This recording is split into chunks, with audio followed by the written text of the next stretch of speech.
Hello friends, welcome to defence matrix. जब से Russia Ukraine war start हुई है उसके बाद फिर यूएस इजराइल और ईरान का कॉन्फ्लिक्ट स्टार्ट हुआ है, तब से हम ड्रोन्स को देख रहे हैं और हमने ये विस्तार से डिस्कस किया था कि कैसे ये जो लॉन्ग रेंज चीप ड्रोन्स हैं ये एक इफ़ेक्टिव सॉल्यूशन बन गए हैं मॉडर्न वॉरफेयर में, जहाँ पर ये सिग्निफिकेंट टारगेट को डैमेज तो कर पाते हैं, साथ ही साथ अगर डैमेज नहीं भी कर पाते हैं तो इनको इंटरसेप्ट करने के लिए जितना रिसोर्स आपको लगाना पड़ता है वो इनके प्राइस से ज़्यादा महंगा पड़ जाता है। तो एक तरीके से ये कॉस्ट इफ़ेक्टिवनेस आपको देते हैं और एनिमी के लिए ये नुकसानदेह बन जाते हैं।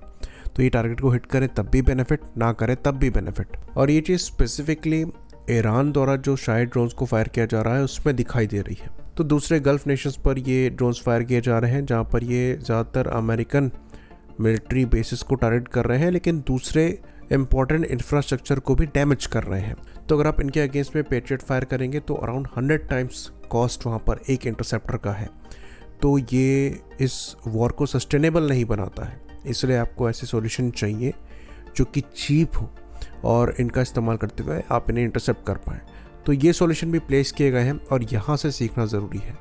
तो इजराइल की साइड से जब पिछली बार ये शायद ड्रोन्स को इंटरसेप्ट किया गया था तो उन्होंने अपने अपाचेस प्लेटफॉर्म को इस्तेमाल किया था और वहाँ पर स्पेसिफिकली जो 30 मिलीमीटर बुशमास्टर चिन माउंटेड कैनन है इसका इस्तेमाल करते हुए इनका इंटरसेप्शन किया गया था। यही चीज़ यूएई ने भी दोहराई और उन्होंने वीडियो रिलीज़ किया है जिसमें मल्टीपल शायद ड्रोन्स के इंटरसेप्शन को देखा जा सकता है। साथ ही साथ यूएस द्वारा अपने एडवांस प्रिसीजन किल वेपन सिस्टम यानी कि APKWS रॉकेट सिस्टम का भी इस्तेमाल किया जा रहा है इन ड्रोन्स को इंटरसेप्ट करने के लिए। बेसिकली ये गाइडेड रॉकेट्स हैं जिनको लेज़र के थ्रू गाइड किया जाता है। तो ये एक और कॉस्ट इफेक्टिव सॉल्यूशन है एयर टू एयर इंटरसेप्शन का ऐसे ड्रोन्स के लिए, लेकिन ये लॉन्गर रेंज में इंटरसेप्शन आपको करने की सहूलियत देते हैं। तो यहाँ पर आप 5 से 11 किलोमीटर की रेंज में टारगेट्स को जो कि यहाँ पर ड्रोन्स से इंटरसेप्ट कर सकते हैं। तो ये दोनों ही सॉल्यूशन कॉस्ट इफेक्टिव है। रॉकेट का जो प्राइस है ये अराउंड $22,000 पर रॉकेट के हिसाब से आता है, वहीं पर जो ड्रोन्स का कॉस्ट है ये $30,000 से $50,000 का है। तो कॉस्ट इफेक्टिव यहाँ पर आप इंटरसेप्शन कर रहे हैं, बुलेट और ज़्यादा सस्ती पड़ जाती हैं। तो ये जो रोल हम देख रहे हैं इन अटैक हेलीकॉप्टर्स का ये एक्चुअली रीडिफाइंड रोल है मॉडर्न कॉम्बैट में। तो ऐसे लॉन्ग रेंज शाहिद जैसे ड्रोन जो कि ज़्यादा फास्ट फ्लाई नहीं करते हैं, करीबन 200 किलोमीटर पर आवर की मैक्सिमम स्पीड यहाँ पर अचीव कर पाते हैं। तो ये विद इन अटैक हेलीकॉप्टर की स्पीड रेंज में है कि उनको ये ट्रैक कर पाएँ और साथ में फ्लाई करते हुए चाहे अपनी चिन माउंटेड कैनन का इस्तेमाल करें चाहे ऐसे गाइडेड रॉकेट का इस्तेमाल करें इंटरसेप्शन के लिए। तो मॉडर्न कॉम्बैट में ये सवाल उठता था कि जो अटैक हेलीकॉप्टर्स हैं अब ये ज़्यादा वल्नरेबल हो गए हैं क्योंकि इनके अगेंस्ट में जो मैन पैड सिस्टम्स हैं वो इफेक्टिव साबित हो रहे हैं। साथ ही साथ अब FPV ड्रोन्स का इस्तेमाल किया जा रहा है जो कि एकदम से अटैक करते हैं। तो जब क्लोज एयर सपोर्ट प्रोवाइड कराना होता है तो ये अटैक हेलीकॉप्टर आजकल बहुत ज़्यादा वल्नरेबल हो गए हैं।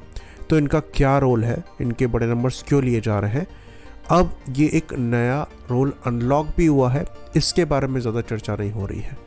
इन ड्रोन्स के इंटरसेप्शन के लिए जब आप एक फाइटर प्लेटफॉर्म फ्लाई कराते हैं या फिर एक एडवांस एयर डिफेंस सिस्टम का इस्तेमाल करते हैं तो प्राइस आप काफ़ी बड़ा पे करते हैं। वहीं पर अगर आप अटैक हेलीकॉप्टर का इस्तेमाल करते हुए उनकी गन से इनको इंटरसेप्ट करते हैं या फिर रॉकेट से इंटरसेप्ट करते हैं तो एक तरीके से प्राइस जस्टिफाई होता है और इन ड्रोन्स से कम के प्राइस में इंटरसेप्शन आप करने में सक्षम होते हैं। तो जो एक बड़ी अटैक हेलीकॉप्टर की फ्लीट इंडियन आर्मी और एयरफोर्स द्वारा बनाई जा रही है जिसके अंतर्गत अपाचेस तो हैं ही, साथ ही साथ इंडिजिनस LCH प्रचंड, उसके बाद ALH रुद्र प्लेटफॉर्म लिए जा रहे हैं, उनके लिए इम्पॉर्टेंट रोल यहाँ पर अनलॉक होता हुआ दिखाई दे रहा है। तो ये जो एंटी ड्रोन कैपेबिलिटी है ये फ्यूचर में बहुत ज़्यादा सिग्निफिकेंट साबित होगी। इवन ऑप से दूर में भी पाकिस्तान द्वारा ड्रोन्स लॉन्च किए गए थे जिनको हमारी L-70 गन्स ने इंटरसेप्ट किया था। ये चीज़ अटैक हेलीकॉप्टर्स भी कर सकते हैं।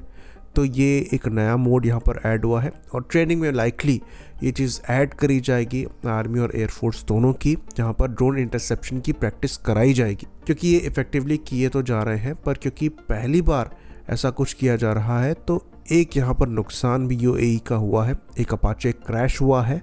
तो यहाँ पर उनको सिग्निफिकेंट सक्सेस भी मिली है, पर एक नुकसान भी हुआ है क्योंकि एक रीडिफाइंड रोल है और यहाँ पर जो अटैक हेलीकॉप्टर्स हैं ये फर्दर बेटर रोल परफॉर्म कर सकते हैं।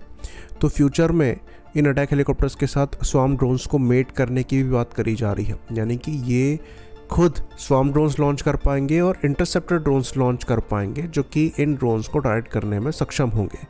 तो यूक्रेन और रशिया वॉर में भी इन इंटरसेप्टर ड्रोन्स का काफ़ी ज़्यादा यूज़ केस दिखाई दिया है जो कि दूसरे ड्रोन को इंटरसेप्ट करते हैं।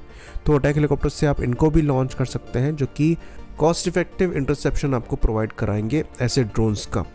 तो ये एक रीडिफाइंड रोल है जिसके बारे में ज़्यादा चर्चा नहीं हो रही है, पर इंडिया में भी इसको लेकर बातचीत चालू होनी चाहिए और इन ड्रोन्स को इन रोल्स के हिसाब से भी मॉडिफाई किया जाना ज़रूरी है और ट्रेनिंग में भी ये चीज़ ऐड करी जानी ज़रूरी है।